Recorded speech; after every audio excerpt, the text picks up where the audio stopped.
I have to tell you, I'm both challenged and excited. My excitement is I get a chance to give something back. My challenge is the shortest seminar I usually do is 50 hours. I'm not exaggerating. I do weekends, and what I do more than that, obviously, coach people, but I'm into immersion, because how'd you learn language?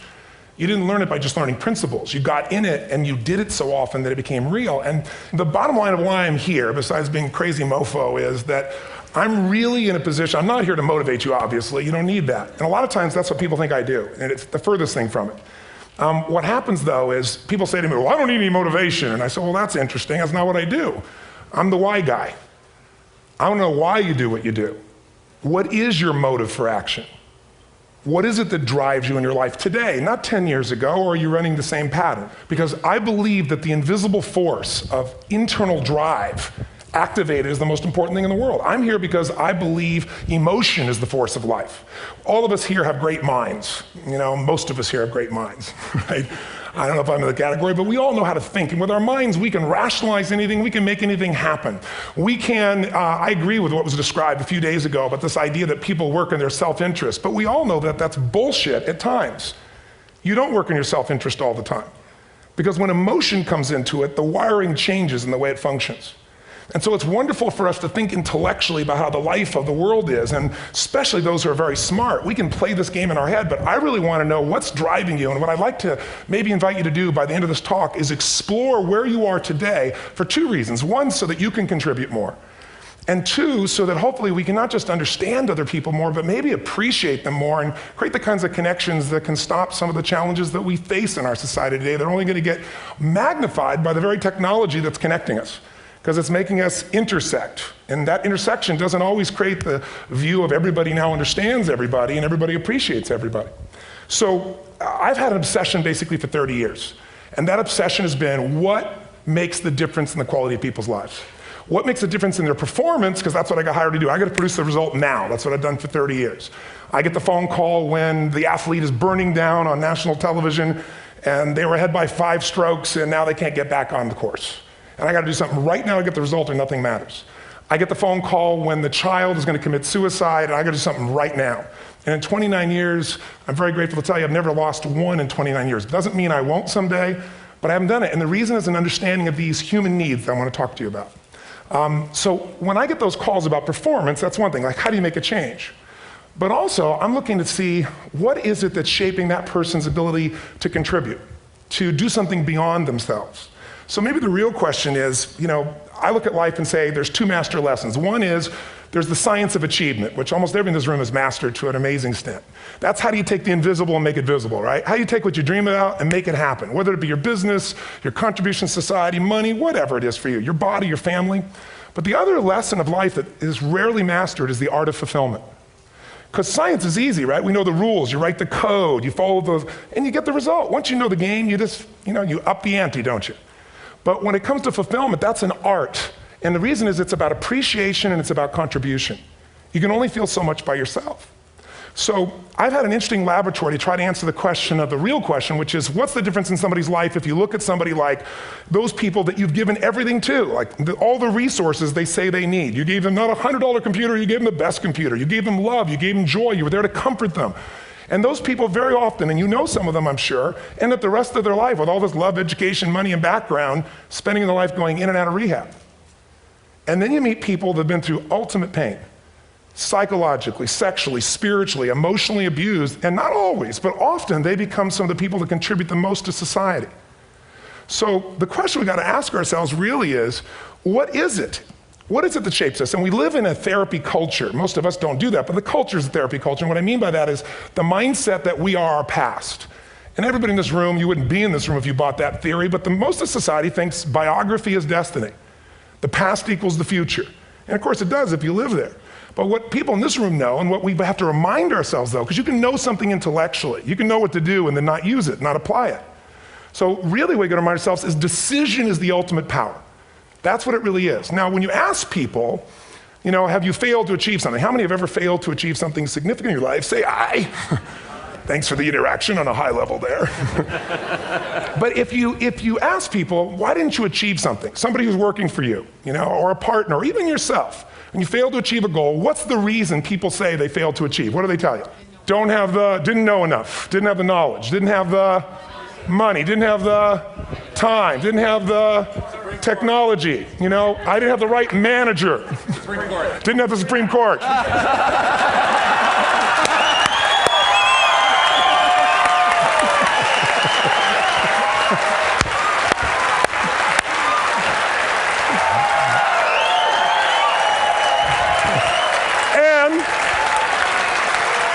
And what do all those, including the Supreme Court, have in common?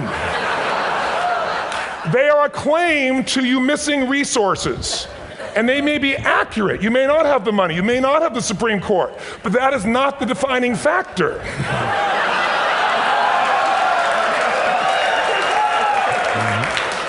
And you correct me if I'm wrong.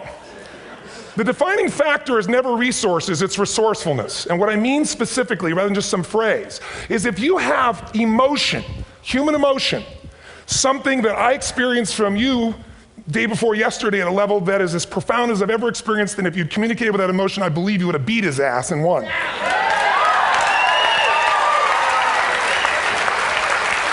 But how easy for me to tell him what he should do. Idiot, Robbins.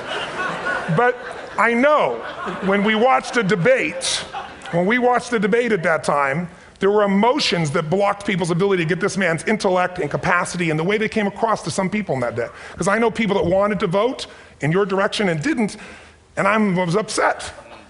But there was emotion that was there. How many know what I'm talking about here? Say I. So emotion is it, and if we get the right emotion, we can get ourselves to do anything. We can get through it. If you're creative enough, playful enough, fun enough, can you get through to anybody, yes or no?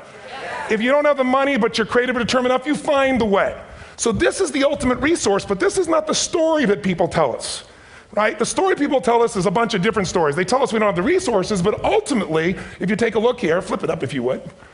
They say, what are all the reasons they have in common? We've said that. Next one, please. He's broken my pattern, that son of a bitch. But I appreciated the energy, I'll tell you that. What determines your resources? We've said decisions shape destiny, which is my focus here. If decisions shape destiny, what determines it is 3 decisions. What are you going to focus on? Right now, you have to decide what you're going to focus on. In this second, consciously or unconsciously, the minute you decide to focus on something, you've got to give it a meaning. And whatever that meaning is produces emotion. Is this the end or the beginning? Is God punishing me or rewarding me, or is this the roll of the dice? And emotion then creates what we're going to do, or the action. So think about your own life, the decisions that have shaped your destiny.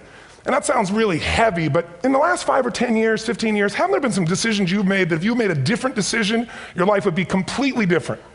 How many can think of one, honestly? Better or worse? Say I. So the bottom line is maybe it was where to go to work and you met the love of your life there. Maybe it was a career decision. I know the Google geniuses I saw here.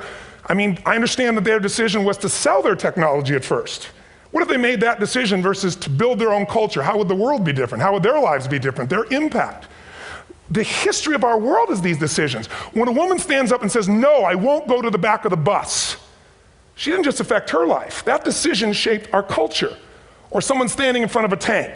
Or being in a position like Lance Armstrong and someone says to you, you got testicular cancer. That's pretty tough for any male, especially if you ride a bike. Right? You got it in your brain, you got it in your lungs. But what was his decision of what to focus on? Different than most people. What did it mean? It wasn't the end, it was the beginning. What am I going to do? He goes off and wins 7 championships he never won once before the cancer because he got emotional fitness, psychological strength. That's the difference in human beings that I've seen of the 3 million I've been around. Because that's what my lab. I've had 3 million people from 80 different countries that I've had a chance to interact with over the last 29 years. And after a while, patterns become obvious. You see that South America and Africa may be connected in a certain way, right? Other people say, oh, that sounds ridiculous. It's simple. So what shaped Lance, what shapes you? 2 invisible forces, very quickly. 1, state. We all have had times. Have you had a time you did something and after you did it, you thought to yourself, I can't believe I said that. I can't believe I did that. That was so stupid. Who's been there? Say I. Have you ever done something after you do it, you go, that was me. Right? It wasn't your ability, it was your state. Your model of the world is what shapes you long term. Your model of the world is the filter. That's what's shaping us. That's what makes people make decisions. We want to influence somebody, we gotta know what already influences them. And it's made up of 3 parts, I believe. First, what's your target? What are you after? Which I believe it's not your desires. You can get your desires to goals. How many of you got a goal, desire, and thought, is this all there is? How many been there? Say aye. So it's needs we have. I believe there are 6 human needs. Second, once you know what the target that's driving you is and you uncover it for the truth, you don't form it, you uncover it. Then you find out what's your map. What's the belief systems that are telling you how to get those needs? Some people think the way to get those needs is destroy the world. Some people is to build something, create something, love someone. And then there's the fuel you pick. So very quickly, 6 needs, let me tell you what they are. First one, certainty. Now these are not goals or desires, these are universal. Everyone needs certainty that they can avoid pain, at least be comfortable. Now how do you get it? Control everybody, develop a skill, give up, smoke a cigarette. And if you got totally certain, ironically, even though we all need that, like if you're not certain about your health or your children or money, you don't think about much more. You're not sure the ceiling's gonna hold up, you're gonna listen to any speaker. But while we go for certainty differently, if we get total certainty, we get what? What do you feel if you're certain? You know what's gonna happen, when it's gonna happen, how it's gonna happen, what would you feel? Bored out of your mind. So God, in her infinite wisdom, gave us a second human need, which is uncertainty. We need variety. We need surprise. How many of you here love surprises? Say aye. Bullshit. You like the surprises you want. The ones you don't want, you call problems, but you need them. So variety is important. Have you ever rented a video or a film that you've already seen? Who's done this? Get a fucking life. Right? Why are you doing it? You're certain it's good because you read it before, saw it before, but you're hoping it's been long enough you've forgotten enough there's variety. Third human need, critical, significance. We all need to feel important, special, unique. You can get it by making more money. You can do it by being more spiritual. You can do it by getting yourself in a situation where you put more tattoos and earrings in places humans don't want to know. Whatever it takes. The fastest way to do this, if you have no background, no culture, and no belief in resources or resourcefulness, is violence. If I put a gun to your head and I live in the hood, instantly I'm significant. 0 to 10, how high? 10. How certain am I you're gonna respond to me? 10. How much uncertainty? Who knows what's gonna happen next? Kind of exciting, like climbing up into a cave and doing that stuff all the way down there. Total variety and uncertainty. And it's significant, isn't it? So you're willing to risk your life for it.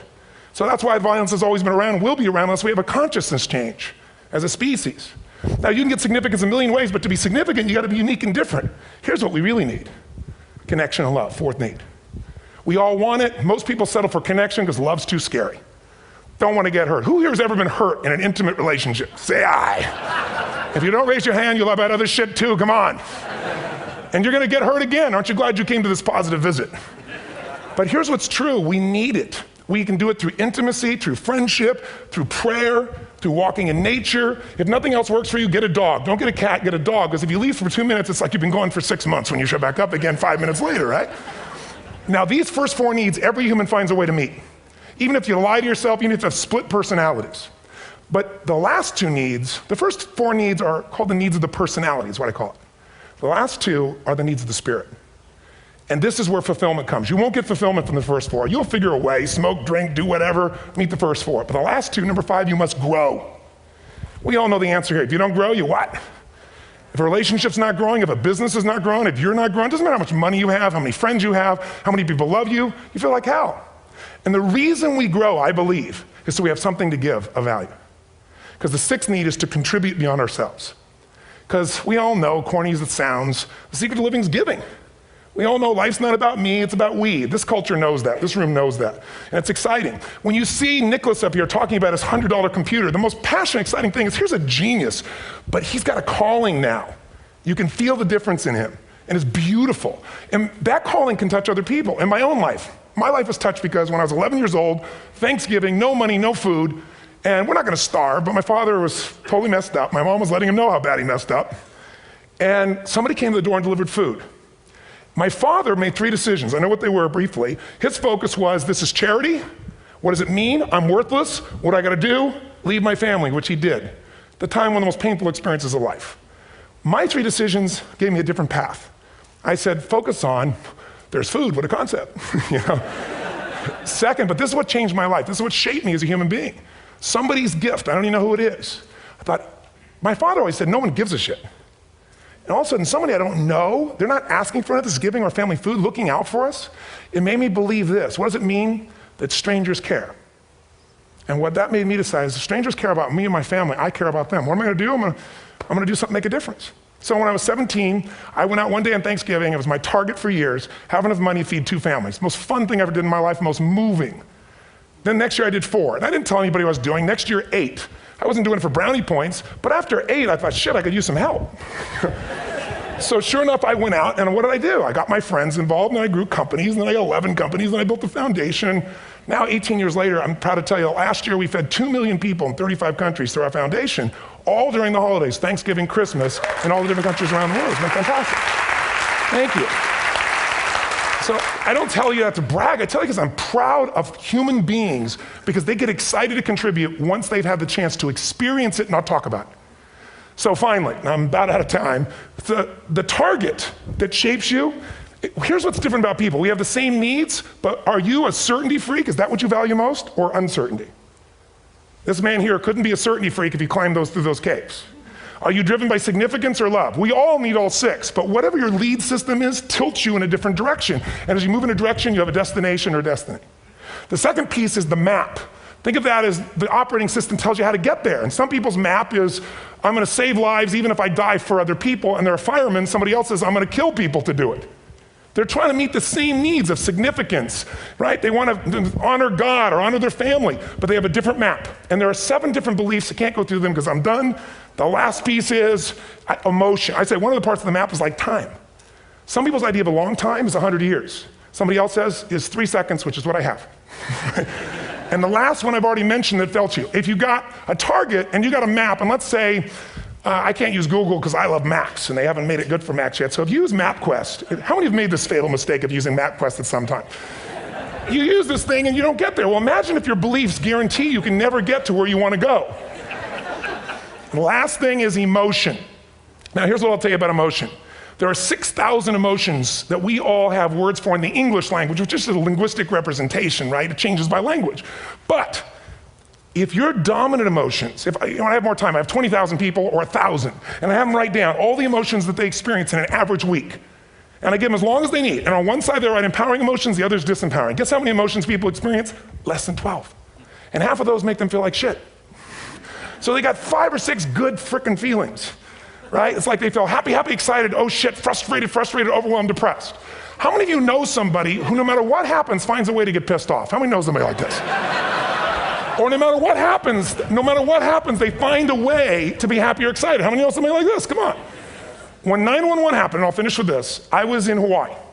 I was with 2,000 people from 45 countries. We were translating 4 languages simultaneously for a program that I was conducting for a week. The night before was called Emotional Mastery. I got up, had no plan for this, and I said, we had all this fireworks, I do crazy shit, fun stuff. And then at the end I stopped, and I had this plan I was gonna say, but I never do what I'm gonna say. And all of a sudden I said, when do people really start to live? When they face death. And then I went through this whole thing about if you were gonna get off this island, if 9 days from now you were gonna die, who would you call, what would you say, what would you do? One woman, well that night is when 9/11 happened.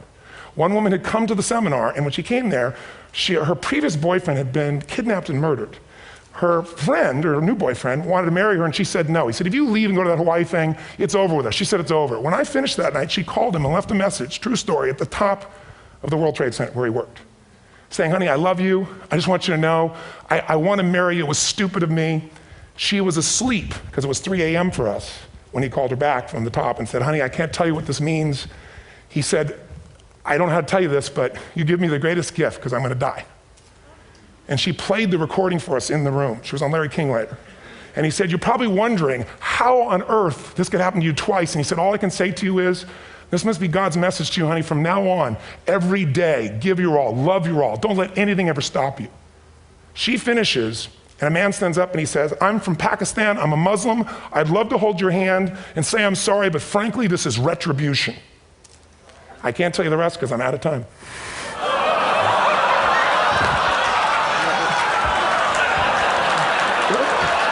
Are you sure? Finish the story. 10 seconds. 10 seconds. No, I want to be respectful. 10 seconds. All I can tell you is I brought this man on stage with a man from New York who worked in the World Trade Center, because I had about 200 New Yorkers there. More than 50 lost their entire companies, their friends, marking off their Palm Pilots. One financial trader, this woman made of steel, bawling. 30 friends crossing off that all died. And what I did to people said, what are we going to focus on? What does this mean, and what are we going to do? And I took the group and got people to focus on, if you didn't lose somebody today, your focus is going to be how to serve somebody else. There are people, one woman got up, she was so angry and screaming and yelling. She wasn't from New York, she's not an American, she doesn't know anybody here. I said, you always get angry. She said, yes. Guilty people got guilty, sad people got sad. And I took these two men and did what I call an indirect negotiation. Jewish man with family in the occupied territory, some New York who would have died if he was at work that day, and this man who wanted to be a terrorist, and made it very clear. And the integration that happened is on a film, which I'll be happy to send you, so you can really see what actually happened instead of my verbalization of it. But the two of them not only came together and changed their beliefs and models of the world, but they worked together to bring, for almost 4 years now, to various mosques and synagogues, the idea of how to create peace. And he wrote a book, which is called My Jihad, My Way of Peace. So transformation can happen. So my invitation to you is this. Explore your web, the web in here. The needs, the beliefs, the emotions that are controlling you, for two reasons. So there's more of you to give. Achieve too, we all want to do it, but I mean give, because that's what's going to fill you up. And secondly, so you can appreciate, not just understand, that's intellectual, that's mind, but appreciate what's driving other people. It's the only way our world's going to change. God bless you, thank you, I hope this was served. Tony Robbins.